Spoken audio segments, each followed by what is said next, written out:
नमस्कार, मैं ज्योति श्रीवास्तव। आप देख रहे हैं सी न्यूज भारत। वक्त हो चुका है बुलेटिन का। बुलेटिन में खबर बेगूसराय से है, जहां आज नगर थाना स्थित हेल्प डेस्क का एसपी योगेंद्र कुमार ने किया उद्घाटन।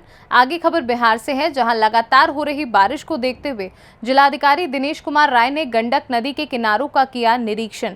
साथ ही अगली खबर इंदौर से है, जहां बीते दिनों युवक को चाकू मारकर घायल करने वाले आरोपी को पुलिस ने किया गिरफ्तार। इन तमाम खबरों पर विस्तार से करेंगे चर्चा। भारत अपनी अद्भुत संस्कृति और सभ्यता के लिए जाना जाता है। अनेक धर्मों और उन धर्मों को अलग अलग लोग मानने वाले हैं। इस देश में आस्तिक भी हैं और नास्तिक भी। आस्तिक वो जो भगवान की पूजा करते हैं और नास्तिक वो जो भगवान को नहीं मानते। कहते हैं कि मानो तो देव नहीं तो पत्थर, यानी जिस पत्थर को भगवान मान लिया वो आस्था का मंदिर है, जिसे पत्थर को पत्थर माना वो आपके पैरों तले है। ऐसा ही कुछ देखने को मिला बलिया में। भगवान शिव की ऐसी भक्ति जिसे देख और सुन आप भी हैरान हो जाएंगे। दरअसल सावन माह की शुरुआत हो चुकी है और पूरे सावन हिंदू धर्म में भगवान शिव की पूजा की जाती है। इसी कड़ी में झारखंड में स्थित बाबा बैद्यनाथ का दर्शन कर उनका जलाभिषेक करने का महत्व है। देश के कोने कोने से लाखों लोग बाबा बैद्यनाथ का दर्शन करने के लिए कांवड़ लेकर पहुंचते हैं, जिसकी शुरुआत हो चुकी है। और यूपी के बलिया से भी लोग अपनी सुविधानुसार वाहनों, ट्रेनों से बाबा बैद्यनाथ धाम पहुंचते हैं। सुल्तानपुर से लोग गंगा स्नान कर जल लेते हैं और सैकड़ों किलोमीटर शिव की भक्ति में लीन मंदिर तक पहुंचते हैं। लेकिन जरा भगवान शिव के इस भक्त से मिलिए। ये भगवान शिव के महाभक्त जो 12 साल तक बिना अन्न ग्रहण किए अपने गृह जनपद बलिया से झारखंड में स्थित बाबा बैद्यनाथ धाम नंगे पैर पैदल यात्रा कर पहुंच भगवान शिव का जलाभिषेक करने का संकल्प लिया है। यही नहीं, मौन धारण करने का भी संकल्प लिया है। जब तक भक्ति का ये संकल्प पूरा नहीं होगा तब तक मौन रहेंगे। अखिलेश कुमार बलिया के हल्दी थाना अंतर्गत मझौवा गांव के रहने वाले हैं, जो भृगु बाबा का दर्शन कर बलिया से देवघर के लिए नंगे पांव बिना किसी साधन के पैदल निकल पड़े हैं।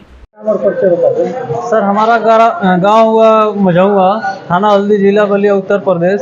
क्या नाम है आपका? हमारा नाम सागर कुमार हुआ। अभी आपके साथ में कौन है और ये कहाँ जा रहे हैं? ये हमारे चाचा जी हुए। भृगु जी के मंदिर से देवघर तक पैदल जाना है, बिना अन्न पानी ग्रहण किए हुए। आज से इनका पद यात्रा चालू है। 16वां दिन में पहुंचेंगे बाबा धाम देवघर। अच्छा, बोलते नहीं है? नहीं बोलते नहीं है, अन्न पानी तक नहीं लेते हैं, केवल एक टाइम पानी लेते हैं शाम को। 12 साल तक इनका मौन धारण है। अगले साल भी गए थे, इस साल भी जा रहे हैं, 12 साल तक जाते रहेंगे।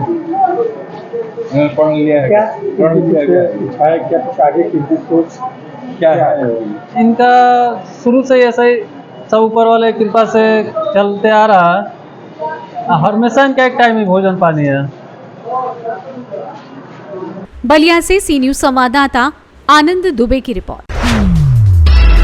खबर बिहार के बेगूसराय से है, जहां बेगूसराय में आज नगर थाना स्थित हेल्प डेस्क का उद्घाटन बेगूसराय के एसपी योगेंद्र कुमार ने किया। इस हेल्प डेस्क में एक और महिला डेस्क तो दूसरी ओर ओडी पदाधिकारी नियुक्त किए गए हैं, जो अपनी समस्या को लेकर नगर थाना पहुंचे लोगों की मदद करेंगे। इसके लिए एक सुसज्जित डेस्क बनाया गया है, जहां पर 24 घंटे पुलिस अधिकारी तैनात रहेंगे। इस संबंध में बेगूसराय के एसपी ने बताया कि आम जनता की सहायता के लिए नगर थाने में हेल्प डेस्क का उद्घाटन किया गया है, जिस डेस्क पर एक महिला एवं एक पुरुष अधिकारी 24 घंटे तैनात रहेंगे, जिसकी निगरानी सीसीटीवी से होगी। इस हेल्प डेस्क की खासियत ये होगी कि हेल्प डेस्क से आवेदन की एफआईआर कॉपी आधे घंटे में ही मिल जाएगी।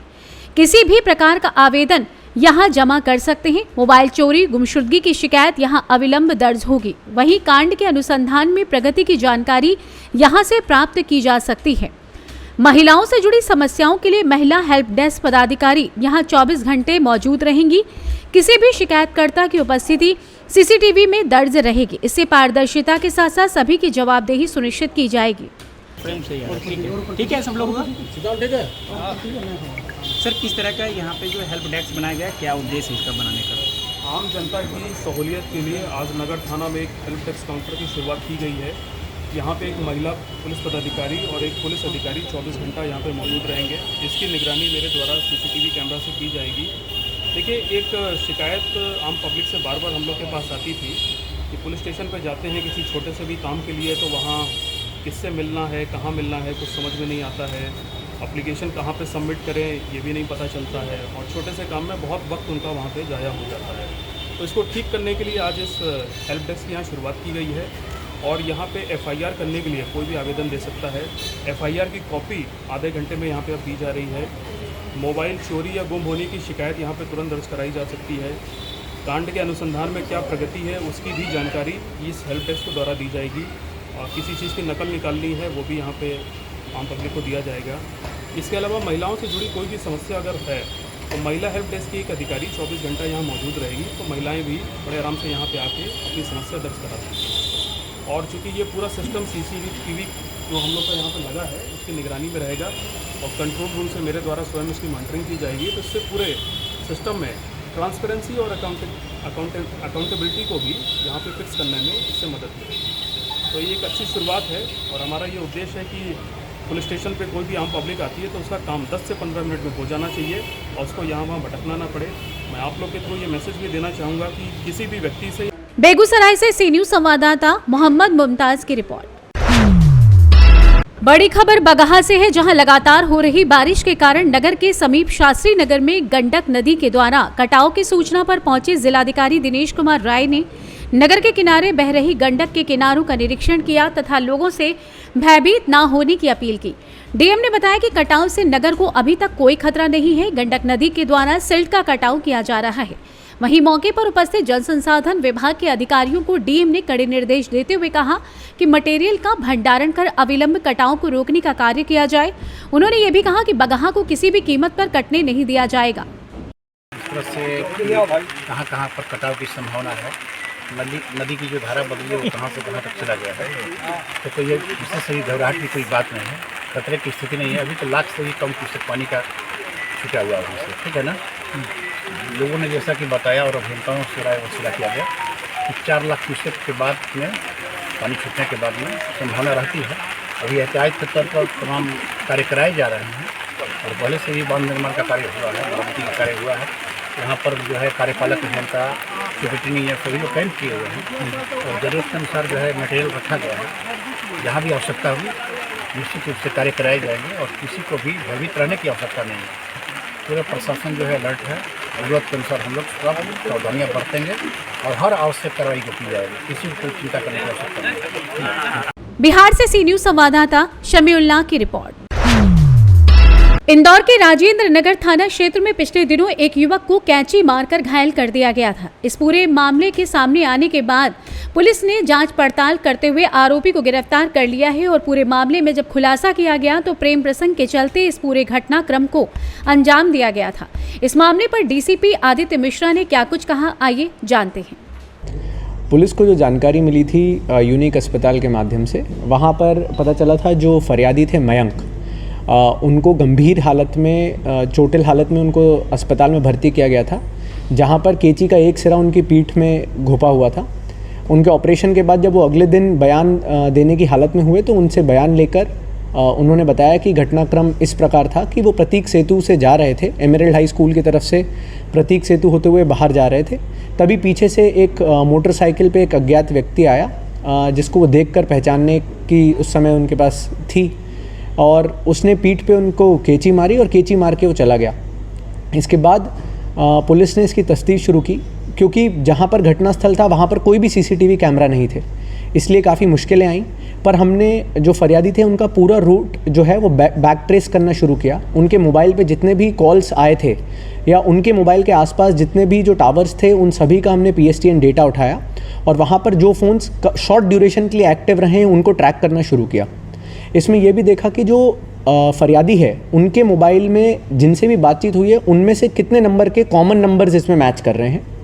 तो उसमें पता चला कि हमें एक पहली CCTV फुटेज मिली जो कि एमरल्ड हाई स्कूल के पास की थी, जहां पर फरियादी के पीछे पीछे एक गाड़ी आती हुई दिखी थी।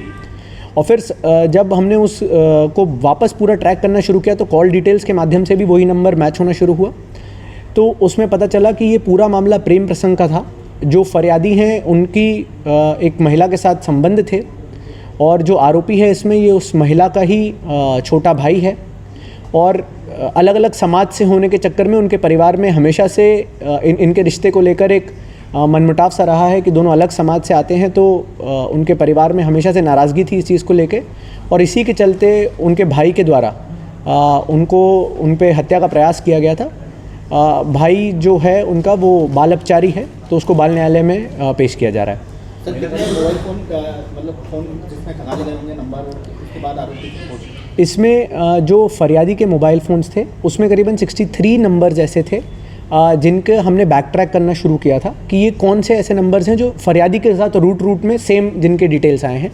तो उसमें करीबन 26 या 27 नंबर ऐसे थे जो साइबर सेल के माध्यम से पता चले थे जो सिमिलर उसमें आए हैं। पर जो फुटेज वाली घटनास्थल है वहाँ पर जो फ़ोन चले थे वो 3 ही फ़ोन थे, और उसमें से क्योंकि CDR से मैच करने पे एक ही नंबर मिला था तो उसके बाद से एग्जैक्टली क्लियर हुआ। और जब पूछा भी गया घटनाक्रम के बारे में तो उसने पूरा घटनाक्रम बताया, जिससे पूरा घटनाक्रम रिक्रिएट करवा के देखा गया बाल अपचारी से, और उसने फिर पूरा घटनास्थल जिस हिसाब से बताया कि यहाँ से चले थे, यहाँ पर रुके, यहाँ पर देखा गया, तो वो सारी चीज़ें जब मैच हुई उसके बाद ही फिर उसमें उसको न्यायालय में पेश किया है। इंदौर से सी न्यूज़ संवाददाता सुरेश बैरागी की रिपोर्ट। बरियातू प्रखंड अंतर्गत स्वास्थ्य उपकेंद्र गोनिया के ANM प्रेमलता कुमारी द्वारा प्रसव कराने के एवज में 1600 रुपए लेने का मामला प्रकाश में आया है। सिबला ग्राम स्थित पैसला टोला निवासी मुकेश उरांव ने इस मामले में क्या कुछ बताया, आइए जानते हैं। 1600 नहीं देने के कारण वो छुट्टी कागज नहीं देना चाहती थी। अच्छा, मतलब 1600 दिए तभी छुट्टी कागज? हाँ, छुट्टी कागज दी। हाँ, जबरदस्ती पैसा लेती है? हाँ, जबरदस्ती पैसा लेती है। ऐसा नहीं कि कहिएगा कोई सिखा दिया से? नहीं, कोई सिखाया नहीं हमको। चलिए ठीक। जो है अपना नाम और पिताजी का नाम बताइए। मेरा नाम मुकेश उरांव, स्वर्गीय कैलाश उरांव। बाप का नाम? स्वर्गीय कैलाश उरांव। अच्छा, ये गांव? पैंसरा, सिबला टोला पैंसरा है। चलिए ठीक। मेरा नाम है, रहने वाला हूँ सिबला टोला पैंसरा। जो मैं डिलीवरी करवाने गया था गोनिया, वो ज़बरदस्ती 1600 रुपये ली, और मैं गरीब आदमी हूँ और इनको लेना नहीं चाहिए। कौन लिया? वो प्रेमलता। वो NM है? हाँ, MM है वो प्रेमलता। पत्नी का क्या नाम है? सीमा कुजूर। कब हुआ डिलीवरी? कई दिन पहले? 25 तारीख को हुआ है। 1600 ले लिया? हाँ, 1600 लिया। और गरीब आदमी हूँ, इस कर्जा मैं लेके लिया हूँ और दिया हूँ। पैसा नहीं लेना चाहिए, लेकिन जबरदस्ती करके लिए है 1600। धन्यवाद। लातेहार से सी न्यूज़ संवाददाता मोहम्मद अरबाज की रिपोर्ट। मोतिहारी में ऑल इंडिया मेडिकल एसोसिएशन की मोतिहारी शाखा के साथ पटना के मशहूर सर्जन और ऑन्कोलॉजिस्ट के साथ भारी संख्या में IMA के सुप्रसिद्ध डॉक्टरों ने कैंसर जैसी बीमारी के नए अनुसंधान पर चर्चा की। IMA मोतिहारी ने कैंसर सेमिनार को आयोजित कर डॉक्टर्स के बीच ऑन्कोलॉजिस्ट के प्रशिक्षण स्पीच का आयोजन किया, जिसमें जलवायु परिवर्तन, वातावरण परिवर्तन, वायु प्रदूषण और कोविड के बाद कैंसर जैसी बीमारी के बढ़ते प्रभाव और बचाव पर वार्तालाप किया। साथ ही कैंसर के इलाज के लिए हो रहे नए अनुसंधान को डॉक्टर्स के बीच रखकर नई दवाइयों के विषय में विश्लेषण वार्ता की। वहीं ऑन्कोलॉजिस्ट डॉक्टर राहुल ने उपस्थित डॉक्टर्स को कैंसर बीमारी के इलाज के लिए हो रहे नए अनुसंधान के विषय में विश्लेषण करते हुए प्रशिक्षण किया। वहीं ऑन्को सर्जन ने कैंसर में आधुनिक सर्जरी के विषय में विशेष स्पीच दी और डॉक्टर्स को वीडियो के माध्यम से ऑपरेशन के विषय में विशेष जानकारी दी। IMA अध्यक्ष डॉक्टर आशुतोष शरण ने कई कारणों के बारे में भी बताया। देखिए, 2-4 चीज़ जो प्रूव्ड है कि जैसे स्मोकिंग, तो पहले लोग बीड़ी पीते थे, तो और बीड़ी पीने वाले की संख्या में जो आजकल हम लोग पेपर प्रेजेंट करते हैं कि मेल और फीमेल सेक्स रेशियो, तो चंपारण में या नेपाल में या चंपारण के अगल बगल का जो एरिया है उसमें मेल और फीमेल का सेक्स रेशियो में कोई फ़र्क नहीं है।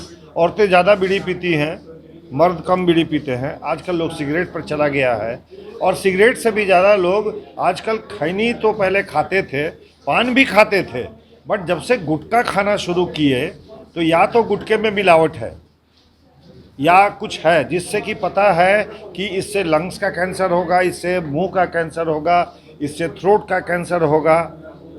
और जो उससे बड़ी बात है जिसके बारे में लोगों ने बात की कि कहीं पर्यावरण के कारण तो तेल में मिलावट के कारण तो नहीं, कहीं पानी में आर्सेनिक के बहुत नहीं रहने से, लेड के नहीं रहने से, और जो इतना ज़्यादा मोटरसाइकिल और जो गाड़ी का इस्तेमाल हो रहा है उसका जो एमिशन है, उससे जो गैस निकलता है, वो तो कहीं इन सब कैंसर का कारण तो नहीं है। चौथी बात है कि हमारे यहाँ चंपारण में गॉल ब्लैडर का कैंसर बहुत ज़्यादा होता है, लीवर का कैंसर बहुत ज़्यादा होता है। लेकिन जब आप देखेंगे लीवर कैंसर के मरीज को, तो ज़्यादा लोग से पूछेंगे तो वो बताते हैं कि मैं तो वेजिटेरियन हूँ, मैं दारू नहीं पीता हूँ, मैं खाना नहीं खाता हूँ, जिसको बोलते हैं हेपाटोसेलुलर कार्सिनोमा। अनुवांशिक भी ये बीमारी होता है। तो ये क्वेश्चन बहुत इम्पोर्टेंट है कि आपके परिवार में किसी को कैंसर हुआ है कि नहीं हुआ, ये भी पूछना जरूरी है अपने चंपारण में। कि जो कैंसर का मतलब पहले था डेथ सेंटेंस, कि आप वो कैंसर हो गया तो आप मर जाइएगा, जाइए सेवा कीजिए, माँ बाप है, पैसा वैसा खर्चा मत कीजिए। लेकिन यदि आप शुरू में ही उसकी पकड़ पा लेते हैं तो मरीज का जान बच जाता है। दवा नई नई तरह की आई है, बिजली का सेक जिसको बोलते थे, रेडियोथेरापी, वो नए नए तरह के आए हैं। जो इम्यूनोथेरापी है, जो कि आपके सिस्टम, इम्यून सिस्टम को मजबूत करता है, वो सब आए हैं। ये सब ये 3-4 साल में जो भारत में जो शोध हुआ है और भारत के लोगों में जो जागरूकता बढ़ी है कैंसर की, ये बहुत बड़ी मेडिकल फील्ड की खोज है और बहुत बड़ा देन है। और डॉक्टर अजय जो डायरेक्टर हैं कार्डियोलॉजी की, उन्होंने कहा कि आप लोगों को एक जगह अपने कैंसर के मरीज का रिपोर्ट करना चाहिए, जिससे पता चले कि आपके ज़िले में किस चीज़ का कैंसर ज़्यादा है, किस उम्र में ज़्यादा होता है, किन लोगों को ज़्यादा होता है, बच्चों को कौन सा ट्यूमर होता है। तो कोई भी शरीर का ऐसा अंग नहीं है जिसमें कैंसर नहीं होता है, चाहे वो आँख हो, चाहे मलद्वार हो, चाहे वो नाखून हो, चाहे तिल हो। तो हर स्वेलिंग को मजाक में नहीं लेना चाहिए, डॉक्टर से मिलना चाहिए, अपना जल्दी से जल्दी इलाज कराना चाहिए और दिमाग से ये हटा देना चाहिए कि हमको ये बीमारी हो गया है। ये ज़्यादा है, सेल्फ सजेशन बहुत ख़राब चीज़ है कि हमको कैंसर हो गया है, कैंसर हो गया, कैंसर नहीं है तब भी इस चीज़ को दिमाग से हटा देना चाहिए। इसी के लिए आज IMA ने राहुल जी को और अमरेंद्र जी को बुलाया, जिन्होंने अपने ज्ञान को हम लोग के सामने रखा। और जो 50-60 आदमी हम लोग आज उपस्थित हुए, उसमें डॉक्टर आनंद भी आए हैं, जो कि ऑर्थोपेडिक सर्जन हैं, बहुत अच्छे ऑर्थोपेडिक सर्जन हैं, ऑन्को सर्जन हैं, ऑर्थोपेडिक सर्जन BHU के मोतिहारी के ही हैं। तो हम लोग मोतिहारी को एक सुंदर अस्पताल बना के देंगे और एक अच्छी स्वास्थ्य व्यवस्था करेंगे, यही हमारा आज का जो है सो संकल्प है। हम लोग आज कैंसर जो है, कैंसर की ट्रीटमेंट में नए नए आविष्कार हर रोज़ हो रहे हैं और ट्रीटमेंट जो है एवरी 6 मंथ्स चेंज हो जाता है। तो उसी के विषय में कि कैसे हर एक इंडिविजुअल का, हर एक आदमी का कैंसर एक दूसरे आदमी के कैंसर से अलग है और ज़रूरी नहीं है कि दोनों का ट्रीटमेंट एक ही जैसा हो, रिज़ल्ट एक ही जैसा हो। इसीलिए ये CME हम लोग ऑर्गेनाइज़ किए थे कि कैसे कैंसर का ट्रीटमेंट प्रत्येक व्यक्ति के कैंसर को ध्यान में रखते हुए, उसके बायोलॉजिकल वेरिएशन, उसका स्टेज को ध्यान में रखते हुए ट्रीटमेंट में बदलाव किया जाता है, ताकि पेशेंट को फ़ायदा भी हो और बहुत लंबे टाइम वो अच्छी ज़िंदगी जिए। क्या कैंसर क्यूरेबल डिजीज है या नहीं? कैंसर को आमतौर पे क्योर कभी शब्द यूज़ नहीं करते हैं कैंसर के साथ। कैंसर कंट्रोलेबल है और कैंसर रेमिशन में ज़रूर चला जाता है और वापस नहीं आता है। तो स्टेज 1 और 2 कैंसर जो है पोटेंशियली क्योरेबल है। जैसा कि आपने अपने स्पीच में बताया कि so many celebrities are saved right now, तो ऐसा संभव है? संभव तो है। Potentially cancer can be cured. सिर्फ ये, क्योंकि क्योर का मतलब ये होता है कि आप पूरी तरह से ठीक हो जाएं और पूरी तरह से भूल जाएं कैंसर के बारे में। लेकिन कैंसर पेशेंट्स को हमेशा सर्वेलेंस पे आना पड़ता है, एवरी 3 मंथ्स, 6 मंथ्स और 1 ईयर, डिपेंडिंग अपॉन कितना दिन ट्रीटमेंट का हो गया है। तो इसलिए जो है क्योंकि कैंसर का वापस आने का चांसेस रहता है। लेकिन कुछ कैंसर्स हैं, चाइल्डहुड ल्यूकीमियाज, थायराइड कैंसर्स, तो पूरी तरह से लोग ठीक हो जाते हैं। मोतिहारी से सी न्यूज़ संवाददाता सचिन कुमार अंशु की रिपोर्ट। जिलाधिकारी मनीष कुमार मीणा के द्वारा आज संभावित बाढ़ आपदा के मद्देनजर विमर्श हॉल में जिला स्तरीय, प्रखंड स्तरीय सभी अधिकारियों एवं तकनीकी विभागों के कार्यपालक अभियंताओं के द्वारा बैठक की गई। बैठक में उन्होंने निर्देशित किया कि संबंधित बाढ़ नियंत्रण प्रमंडल कार्यपालक अभियंता, सहायक अभियंता, कनीय अभियंता सभी अंचलाधिकारी बंधुओं पर पैनी नजर बनाकर रखेंगे तथा 14 बंधुओं को सुरक्षा के मद्देनजर लगातार सघन पेट्रोलिंग करना सुनिश्चित करें। साथ में सभी नदियों के जलस्तर पर भी सतत निगरानी रखी जाएगी। सीतामढ़ी से सी न्यूज़ संवाददाता रवि कुमार की रिपोर्ट। फिलहाल इस बुलेटिन में बस इतना ही। देश और दुनिया की बाकी खबरों को जानने के लिए आप देखते रहिए सी न्यूज़ भारत।